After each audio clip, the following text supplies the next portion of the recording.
Hey, welcome here guys to Rudik Video Games channel. And today's video is going to be about solo level and rise, specifically about the fire element and upcoming units. I have watched quite a few videos of other content creators and their thoughts on this topic. And I want to jump onto this train as well and provide my ideas. Because, of course, this is kind of an important topic for everyone, a little bit controversial, and really depends on different perspectives. So, let's begin. First of all, I should say that I completely agree with other authors, and they have provided some valid points. And of course, I can't say that they are wrong, they're completely right, but there is always but. Let's say you're a brand new player and you come into this game with the raid up draw for fire element, fire hunters. You don't have yet any other teams. So what should you do? Should you summon for it or not? Well, first of all, we should keep in mind and remember one important moment, that we're playing the game just to have fun, not to make some precise and life-changing decisions. Because again, it's a game. We're summoning for hunters, for units which we like, which we want to play. And at this moment, developers, they are moving in a kind of a good direction from the point of view that they're making all teams more or less playable and on the same level. The main question which people may ask, if I'm going to summon for this or that unit, is it going to be a waste? Is it going to be a bad or a good decision? And right now, with the current state of the game and which units we have, I can say that almost all of them, despite several older units, they're all playable. And again, it really depends on your final goal, on the content which you're aiming for and want to beat. So let's say, for example, you're a new player and with the story modes right now, you won't have any problems, because earlier it was really hard to beat story mode. On a certain stages, it requires some amount of total power, and especially the hard mode was really difficult, but right now it's not applicable. Everyone is able to finish it with a certain development of their account, and it doesn't require you to be a whale or spender. Every free-to-play player is able to finish it without any hesitation. The moments and aspects which you are aiming to bring your accounts higher are going to be the final elements of this game, the final content, let's say. And here, of course, we're talking about, for now specifically, WOBL and simulation gates. We don't know what kind of content developers are going to implement in this game for future. I'm not even sure if devs actually know their next movements on their own. You know what I mean. Everything might change. And the whole beauty of leaks, of course, they are adding certain spicy, certain entertainment to the game, if people providing them correctly. But the leaks are such moments which might change, and we've met such examples in the past when, let's say, At the final moment before release of a certain hunters, they've been changed completely in compare to how they were from leaks. Some of them became really powerful. Some of them became some kind of a disappointment. But again, let's get back, for example, to WOBL and the content which, let's say, a brand new player is aiming to beat. Here are several stages, and of course, everyone is going to start with Vulcan, and here we have two elements, water and wind. The next step is going to be Paran with, again, two elements, dark and wind. So looking at this new player, if you understand how the game works, you're going to decide to pull for just a wind element hunters, because this is going to be enough for you to beat this one WOBL and the next one WOBL. Pretty much easy. Of course, the next one is going to be light and most likely fire. So the other two elements, and here you should decide what you are going to go for. The light or fire element.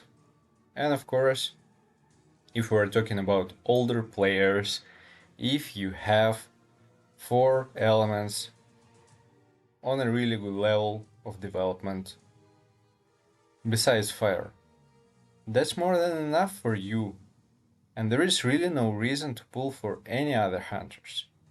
And here I mean any, completely. If you have 4 full teams, most likely that's more than enough for you to beat all the upcoming content. If developers are going to stick to this kind of trend of dual elements. For new players, this might be a little bit different. And again, if you're a person who just want and think about the fire team, if you should summon for it, it's not mandatory. But if you want to, of course, I want to say go for it. I'm not sure if the upcoming 2 units are going to be really good, but let's be real and revise a little bit all other teams and all other hunters. And we'll go step by each element, except for fire. Let's go with water. On a certain moments and certain stages, this is a really good and quite an important team, but not mandatory, especially on the last stages for now. Most likely in future, the rotations are going to repeat, and the water element is going to be the meta, most likely. Here, so for the water team, what do we have? Sa as a breaker, Meilin as a support unit, Alicia as a DPS. Perfect team, well balanced, no questions about it, only about breaker. She's a little bit old in compared to the new breakers which we have, like Harper from the dark team, Ganhi from the light team. They just providing some additional support for the main DPS and for the team in general, which Sa don't do. But is it a big deal? Not really. Team is playable, provides some decent results. Let's go to the next element, and it's wind. What do we have here? From the very beginning of this game, we had Wu as a breaker and Dang Su as a DPS. Well, he sucks. Yeah, for sure. But from the moment when Mirai and Hansemi were released, this is one of the best teams. Pretty much competitive, playable, and interesting to play.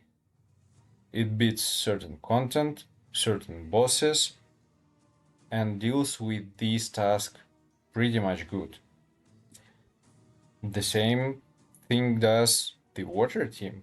Now let's go to the next element, and it's light.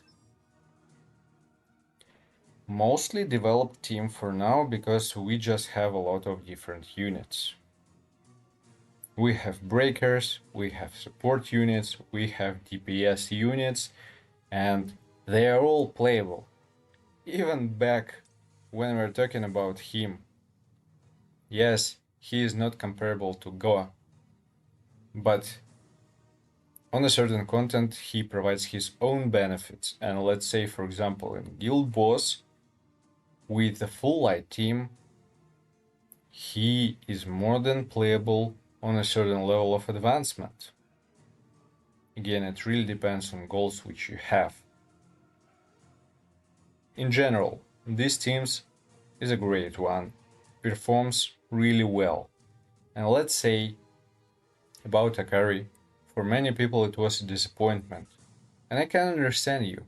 But let's think a little bit about Thomas. He is the best DPS unit in this game so far. Comparably to certain content especially. And let's say, just imagine for a moment, if devs have released Akari as an OP support unit, what would we have with the balance of this game? It would have been a problem from some point of view. Because in this case, the only team, the only hunters which we need to summon for are going to be Thomas, Ganhi, and Akari. If she was that broken,